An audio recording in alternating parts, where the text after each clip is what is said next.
যেখান থেকে আমরা ড্রোনটা ফ্লাই করব এবং যখন অটোমেটিকলি ব্যাক টু হোম দিব তখন এখানে এসে নামে নাকি, এই ভিডিওতে আপনাকে আজকে দেখাবো।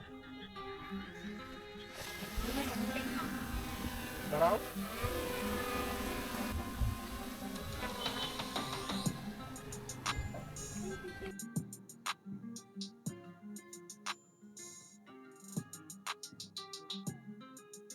আপনারা তো স্ক্রিন রেকর্ডে দেখতে পারতেছেন যে ড্রোনটা 2 কিলোমিটার দূরে আছে।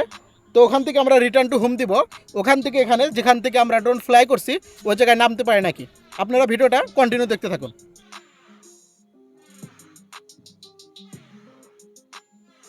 ড্রোনটা 2 কিলো দূরে পাঠাইছিলাম, তো অলরেডি ড্রোনটা আমাদের মাথার উপরে আছে, সে ধীরে ধীরে নিচের দিকে ল্যান্ডিং করতেছে।